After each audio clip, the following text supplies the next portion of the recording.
Halo sahabat hati, jumpa lagi dengan saya Linda Wahyudi di podcast saya. Kali ini saya kedatangan tamu, seorang anak muda yang saya merasa bahwa setiap kali melihat dia, saya merasa melihat cermin diri saya waktu masih muda. Persis sama, gaya-gaya hidupnya juga sama.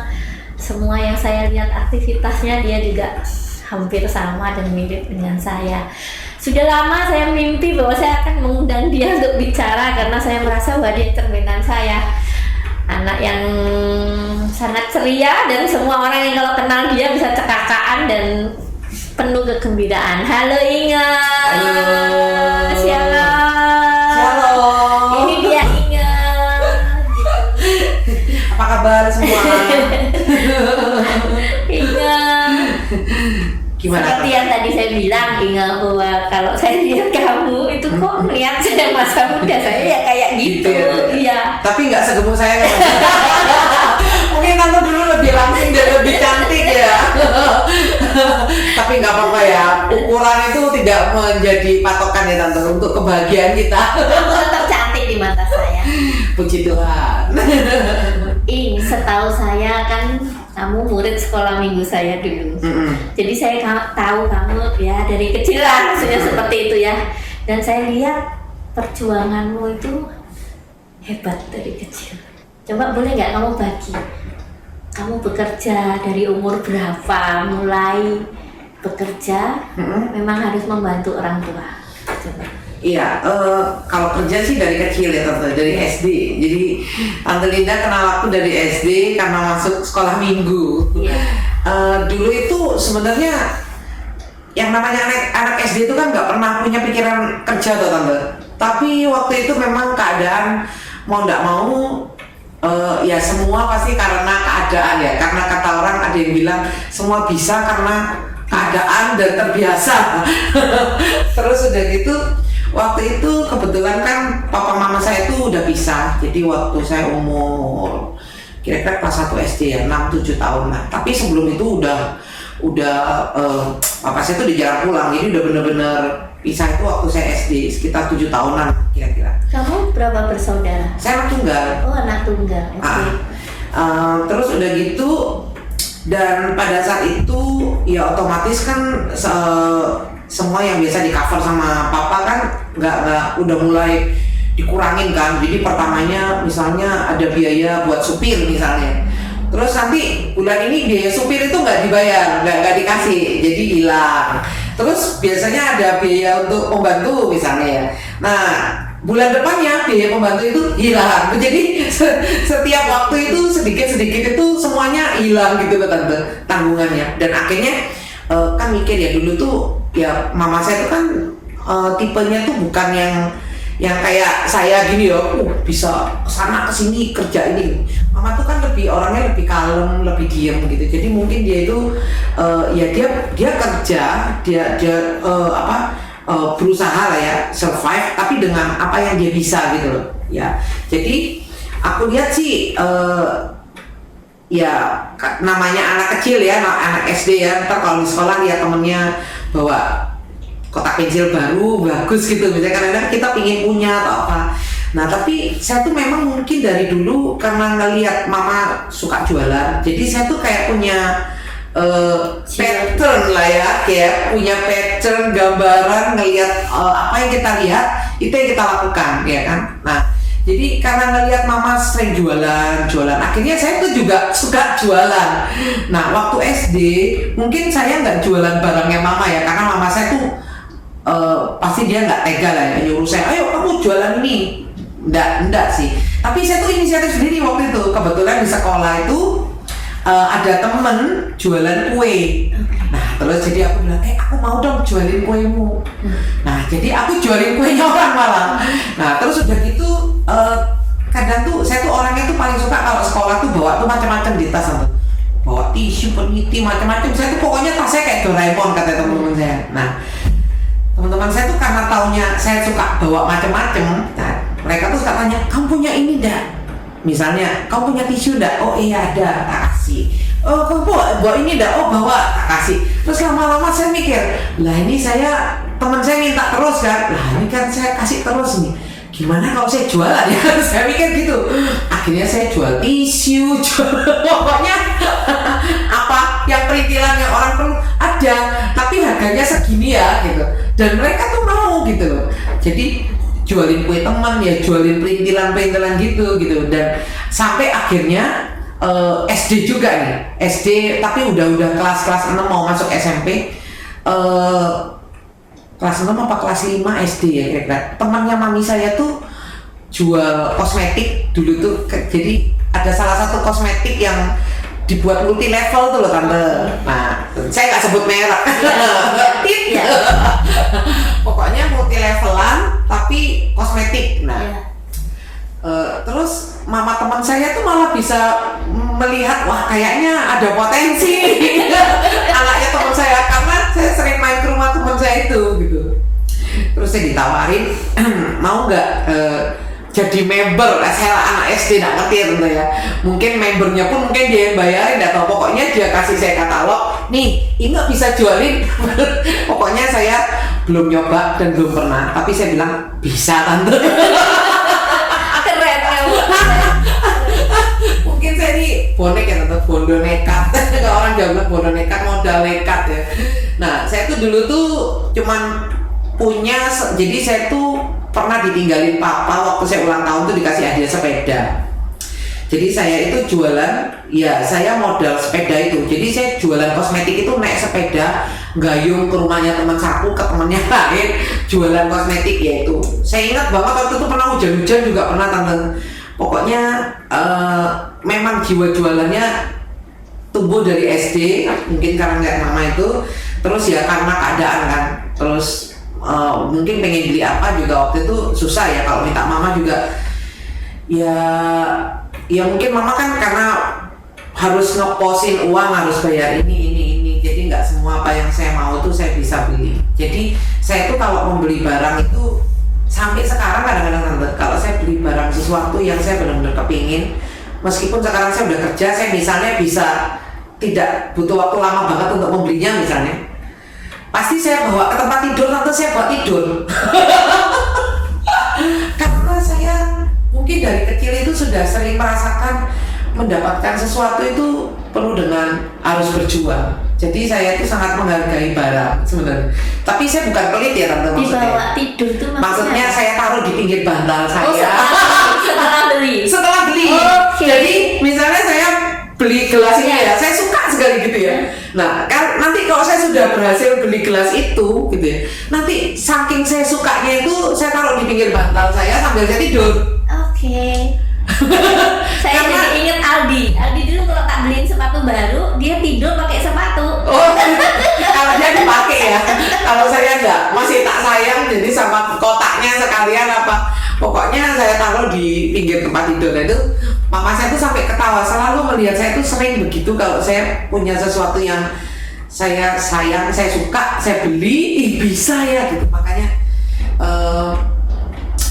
ya saya berusaha untuk kayak misalnya ya ngerawat barang ya cukup lumayan bisa merawat lah, karena saya mendapatkan sesuatu itu nggak cuma sekedar minta uang terus dapat barang, tapi ada perjuangannya. Jadi ya dari kecil memang sudah begitu. Jadi kalau anak tunggal biasanya saya punya teman-teman juga yang anak tunggal ya, memang sih tidak semua anak tunggal itu seperti manja kesannya ya. Tapi ya rata-rata sih begitu ya, karena mungkin sendirian ya tante ya. Terus tapi saya bilang, saya sama teman saya, wah kamu sih masih mendingan kamu kalau anak tunggal, masih enak gitu kan.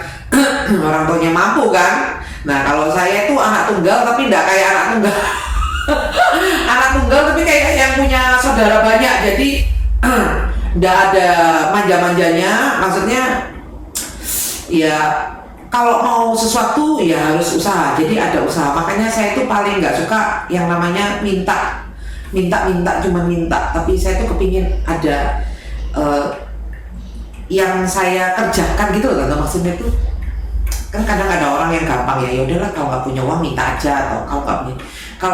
Kalau saya karena udah dari kecil dengan keadaan yang keras, jadi kalau mau sesuatu ya saya berpikir bagaimana caranya saya dapat itu ya dengan cara yang halal sih, puji Tuhan, karena mama kan walaupun dulu kita belum kenal gereja ya tante ya, tapi nilai-nilai yang mama tanamkan itu yang membuat saya tuh juga puji Tuhan sampai sekarang ya jalannya bener lah. Nggak kisruh ke kanan kiri, maksudnya nggak nipu, minta pingin sesuatu nggak nipu, nggak nyolong gitu sih, nggak berani saya. Jadi kamu sejak SD kerja sampai hari ini? Sampai sekarang. Sekarang bergerak di bidang apa ini? Sekarang puji Tuhan, saya kan orangnya dari dulu tuh suka kreativitas, tapi saya tuh nggak pernah menseriusi deh tante. Nah 2016 itu saya tuh ceritanya iseng bikin rosario. Waktu itu ceritanya mau gali dana untuk acara retret BSC itu loh tante, retret. Lalu saya kan tipenya orangnya nggak suka minta tuh tante. Saya tuh selalu berpikiran cari dana dengan cara kerja apa ya supaya dapat dana. Karena saya orangnya tuh lebih senang ada actionnya lah daripada cuma bawa proposal ke rumah orang tuh saya malu gitu loh tante. Jadi saya berpikir saya bisanya apa ya gitu. Saya mulai menggali, saya pikir saya suka kerajinan tangan ya, tapi saya bikin apa ya. Dulu saya sempat gali dana jualan, bisa bikinin memo ya kan, kayak notes gitu jual.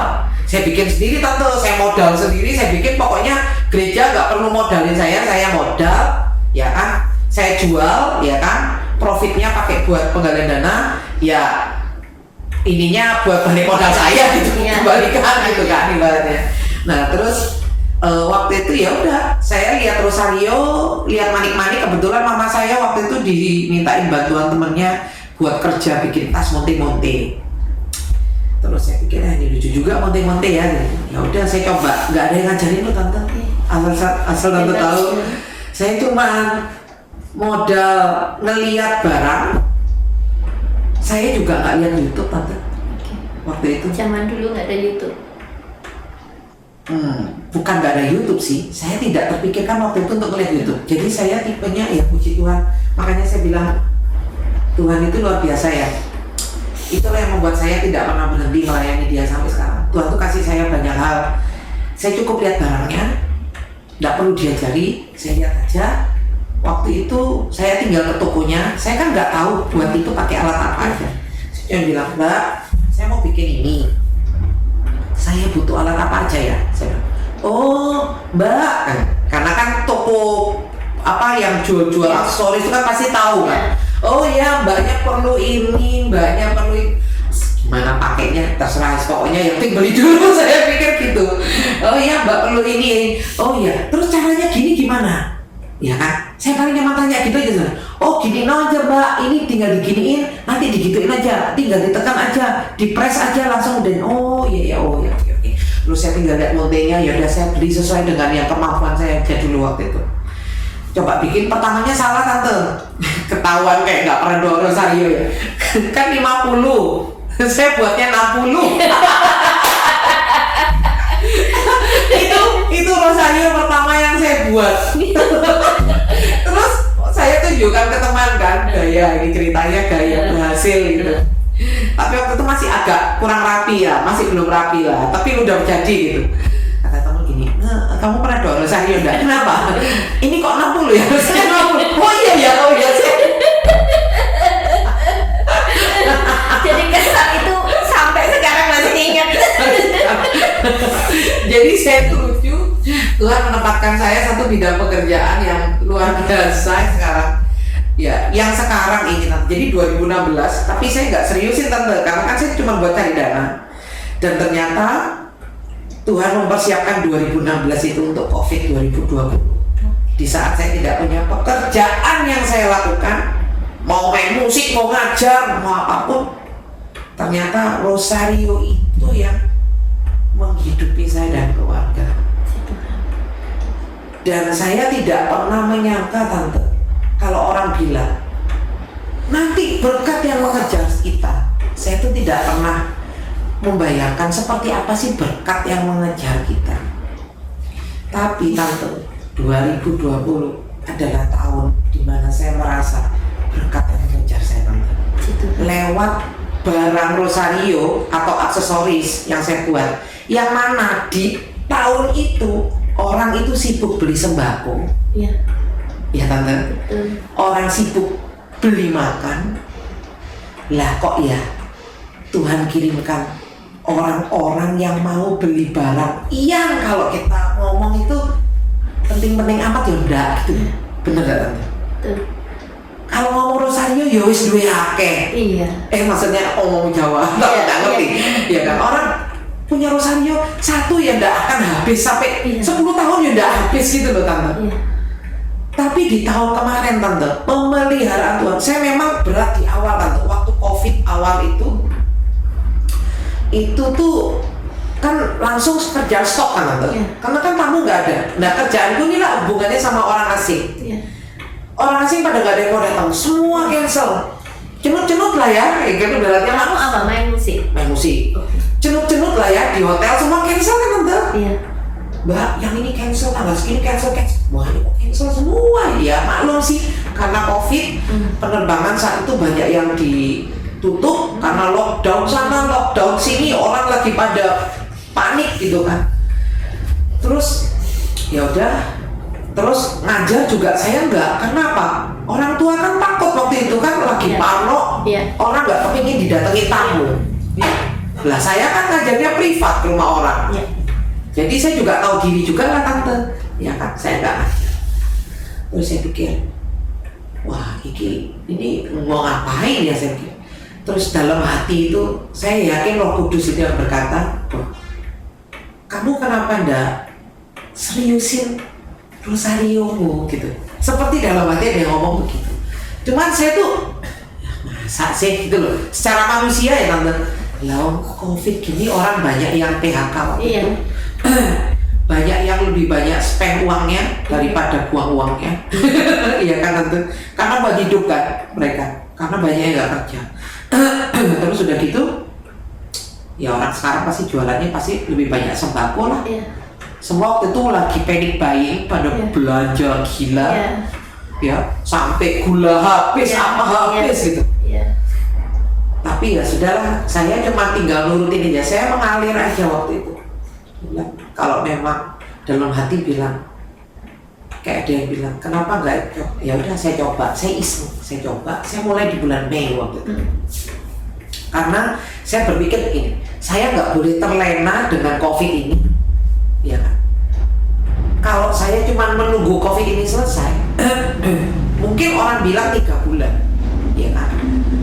Tapi kan kita nggak tahu tante, karena kerjaan saya itu tuh tidak seperti orang-orang kebanyakan yang kerja kantoran sebulan sudah tahu hasilnya 5 juta misalnya. Saya itu kan berdasarkan apa yang saya kerjakan. Jadi pada saat itu saya start bulan Mei, saya iseng pasang iklan. Kok ya mulai masuk orderan. Padahal pasang iklan itu di mana? Instagram. Pasang iklan yang paling murah lagi. Yang paling murah. Mulai masuk orderan. Sehingga biaya saya ngeluarin iklan itu, iklan seminggu. Jadi tiap 6 hari saya habis. Nggak harus bayar sih, kalau nggak mau nerusin tidak apa-apa gitu.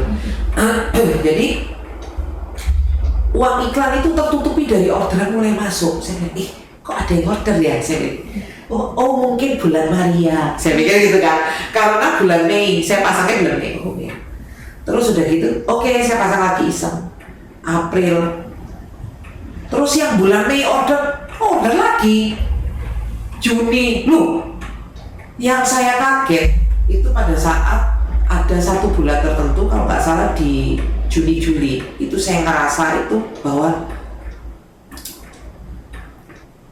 ya tercengang ya tante, orang beli rosario mahal-mahal tok bulan itu. Jadi tante, orang bisa belanja rosario itu 1 juta atau 1,5 juta. Saya tuh sampai bingung, ini mau dipakai apa ya barang mahal gini, tapi karena dia pesan ya saya buatkan gitu loh tante. Dan akhirnya saya tuh kayak merasa bahwa saya sampai bilang ini sama mas, saya kan juga beberapa kali dapat orang kasih saya sembako ya. Saya tuh kan banyak ya, saya tuh bersyukur tante. Nah sembako yang saya dapat, saya terima tante, tapi habis itu saya kasih ke orang lain lagi tante. Saya lihat teman-teman saya yang perlu, yang butuh-butuh itu saya kasih.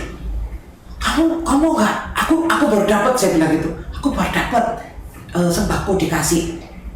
Lucunya tante, saya misalnya dapat sembako ya, saya kasih ke teman kan, atau saya kasih ke tetangga saya di kos-kosan dulu. Belum saya nyampe rumahnya orangnya buat ngedrop sembako, saya tuh tante ditelepon sama salah satu teman mama saya. Kamu di mana? Oh iya tante, saya lagi di jalan. Oh kamu ke Denpasar enggak? Oh iya. Nanti mampir rumah ya. Oh iya. Iya. Dia kan belum nyampe rumah orangnya, saya mampir rumahnya tante itu. Saya diteploi beras tante.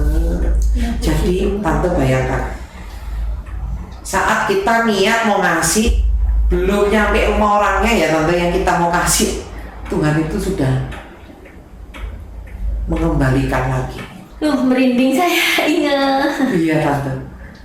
Dan saya mengalami itu tidak sekali tante, selama 2000. Jadi kalau saya bilang 2020 tahun kemurahan Tuhan buat saya. Dari berkat-berkat yang Tuhan sudah kasih, saya tuh merasa dikejar berkat, atau orang transfer terus. Saya bilang, Tuhan ini banyak sekali. Saya bilang sama mama saya, Ma, lihat Tuhan Ma, dengan caranya Dia membuat kita merasa kita tidak terdampak COVID 2020. Saya bilang, memang aku nggak istilahnya tuh uangnya langsung banyak saya jadi kaya gitu, enggak. Tapi saya tidak kelaparan, bahkan saya bisa berbagi itu loh tante. Jadi terus tante, beras itu tante sampai 50 kilo ada, saya kasih orang. Punya beras? Punya! Antar, saya antar. Dan itu datang lagi, saya bilang, Tuhan, kalau emang saya boleh jadi perpanjangan tangan Tuhan, gak apa-apa, sini kasih, rumah saya jadi gudang, saya salurin. Saya lihat tante, tetangga saya, anaknya nangis, orangnya kayak ya PHK juga gitu ya. Akhirnya saya beli makanan bayi, beli ini, beli telur, beli ini, kasih beras sebelah. Aku orangnya senang. Bukan karena saya bilang ini semua dari Tuhan, saya cuma nyalurin aja. Jadi 2020 itu luar biasa tante. Dan sampai sekarang akhirnya saya pikir COVID ini kan belum selesai sampai 2021 ini ya. Mama saya tuh kan sering bilang, wis mama nih berdoa biar kamu tuh punya satu kerjaan yang sudah tetap satu itu aja, tidak usah apa-apa lagi. Karena mama saya tuh tahu, saya tuh dari dulu kalau tante lihat saya kan kerjaan saya tuh banyak sekali tante. Sebentar saya jual makanan, sebentar saya ngajar, sebentar saya ini, sebentar pokoknya banyak. Mama saya tuh punya kerinduan, saya cukup satu anten, karena dia tuh tahu saya tuh pasti capek kerjain banyak hal. Akhirnya ya udah lewat 2020 ini saya menetapkan sudah saya ngerjain bidang saya ini aja.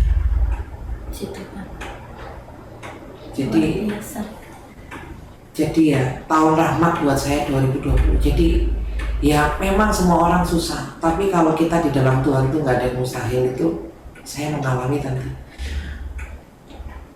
Kalau pernah ditipu orang di 2020, saya sudah pernah tante. Orang mencoba menipu saya dari jualan online ini. Tapi kembali lagi yang tadi tante, saya kemarin habis sharing sama teman saya tante ya. Kan kebetulan teman saya tuh di Amerika, suka telepon.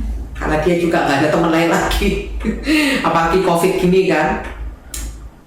Saya sering kasih semangat buat teman saya gitu. Terus saya bilang gini sama teman saya kebetulan berapa hari minggu lalu hampir ada kena orang yang mau tipu saya lagi kan, dengan cara yang berbeda. Tapi saya tuh selalu lolos tante, puji Tuhan. Saya tuh bilang gini, waktu berapa hari lalu telepon teman, aku berapa hari kemarin mau ditipu orang lagi loh, saya bilang gitu. Karena kan kita kalau jualan online kan resiko kena tipu itu pasti besar gitu ya. Terus gimana? Puji Tuhan lah, saya bilang. Lolos, nggak kena, saya bilang gitu. Loh kok bisa? Iya. Padahal saya tuh nggak tahu berita mengenai hal itu, cara penipuan baru, misalnya tante ya, modus gitu. Tapi saya yakin itu hikmat daripada Tuhan. Jadi kita tuh saya tuh ya kok ya pikirannya itu ini gitu loh tante, maksudnya tuh nggak gelap biar nggak buta karena orang kayak belanja banyak gitu, enggak.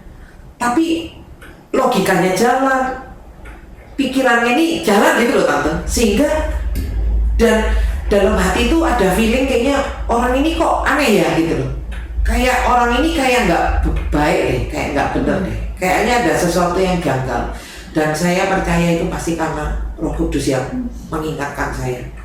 Jadi saya tuh hati-hati sampai pada akhirnya saya tuh pokoknya dia suruh apa saya jawab, terus dia kayak pura-pura transfer, tapi transfernya tuh dalam jumlah yang besar. Jadi misalnya kayak tante misalnya belanja 500.000, tapi nanti tante kirim bukti transfer ke saya 5 juta.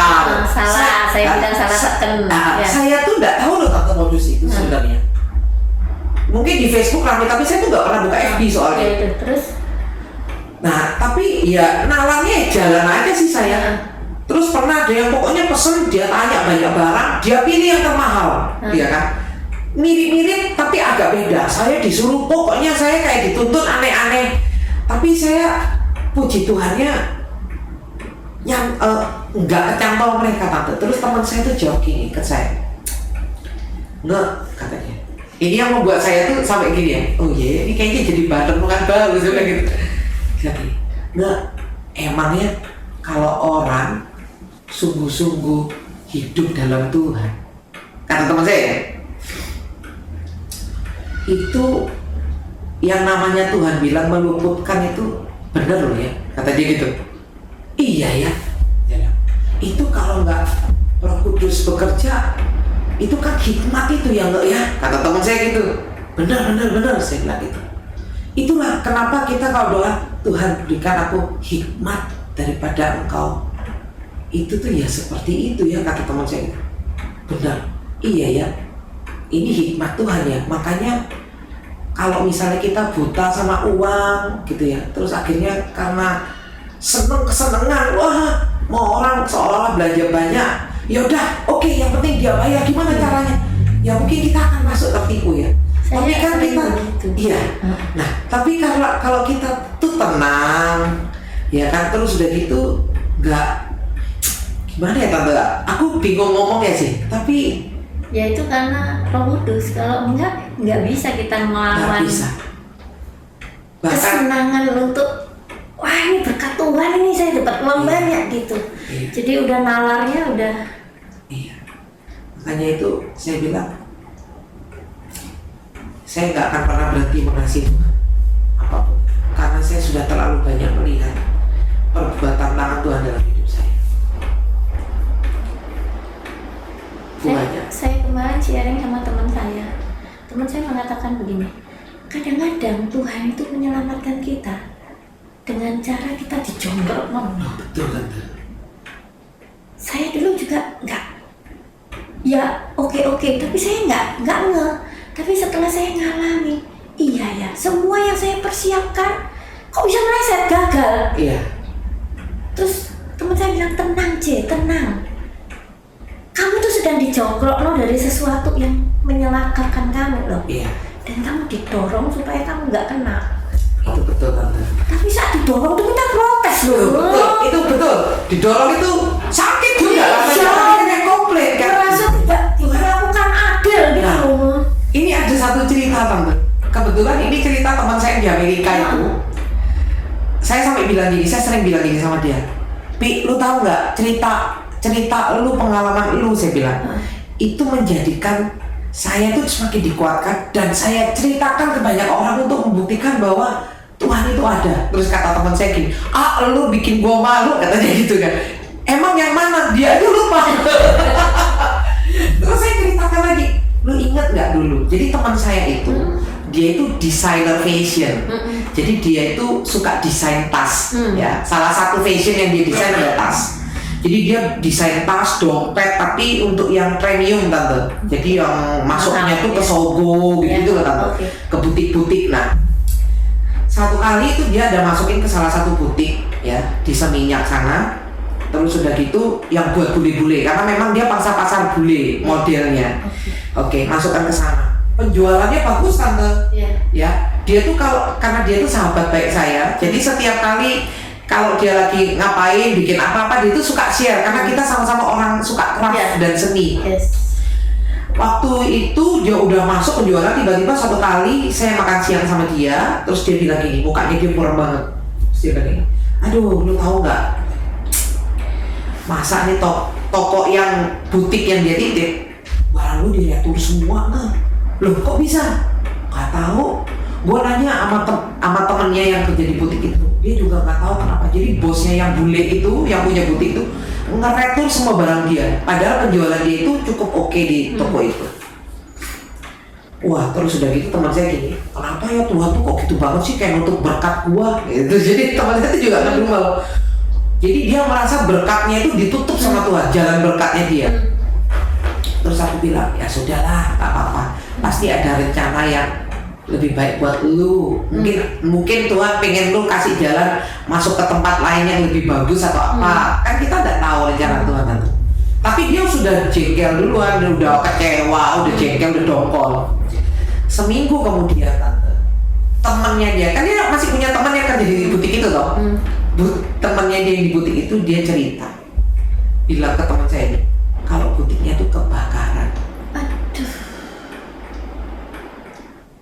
Sedangkan semua barang teman saya, karena penjualannya bagus kan dia stoknya banyak dong, sudah diretur semua ke teman saya. Puji Tuhan. Jadi tante bisa bayangkan, saya bilang ini, dia cerita ke saya tuh gemetaran dia. Nggak, lu ingat nggak yang waktu itu gue cerita kata dia. Yang mana? Saya bilang gitu kan, karena dia sering cerita ke saya. Yang itu tuh yang butik balikin retur, si bule yang returin barang gue banyak. Kenapa? Nggak, lu tahu nggak butiknya kebakaran tuh? Hah? Saya juga kaget. Terus saya bilang gitu sama teman saya, lu bayangin lu, coba kalau barang lu di situ banyak, lu rugi berapa? Dia bilang gitu. Banyak lah kata dia gitu. Kan kalau premium kan harganya nggak murah tante, bukan dompet cuma 10 ribuan kan.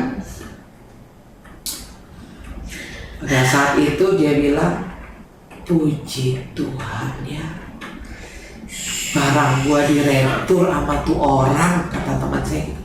Terus saya bilang, itulah yang tadi tante bilang, kadang seperti Tuhan ngejonggrol. Nggak cuma tante yang mengalami, saya pernah melihat nyata teman baik saya sendiri mengalami hal yang sama. Jadi saya bilang Tuhan bisa melakukan seperti itu dengan banyak orang, bukan karena dia jahat sama kita, tapi karena dia mengasihi kita lebih daripada apa yang kita bayangkan. Bahkan mungkin lebih daripada kasih kita sama Tuhan. Ingat, Apa tante? kalau saya doa koronka ya sambil jalan kaki itu ya. Jadi koronka saya itu setiap manit besar itu saya kasih peristiwa. Jadi sambil merenungkan jalan salib. Ya. Nah, selalu saya tambahin doa. Dalam luka-lukamu sembunyikanlah kami. Jangan kami dipisahkan daripadamu Tuhan. Terhadap yang seteru yang curang lindungilah kami, di waktu ajal terimalah kami, agar bersama para kudus kami dapat memuji Engkau. Ketika saya mengalami bahwa saya diperlakukan tidak adil, saya merasa tiap kali mau doa itu macet di bibir. Karena saya merasa saya kan sudah minta dari seteru yang curang lindungilah kami. Kenapa Tuhan nggak melindungi saya? Dan orang dengan enak aja mencurangi saya. Sebulan saya belajar mati-matian hanya dengan satu kata selesai. Jadi saya merasa saya dicurangi. Saya nggak bisa doa. Setiap kali mau ngomong dari seteru yang curang langsung lidah saya nggak keluar. Saya nggak terima kenapa Tuhan nggak ngabulin doa saya. Bukankah setiap hari saya minta itu?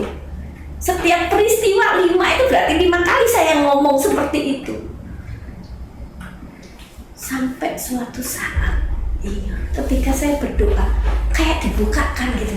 Ingat lagi omongan teman saya. Kadang-kadang Tuhan kalau mau menyelamatkan kamu dijongkrok no.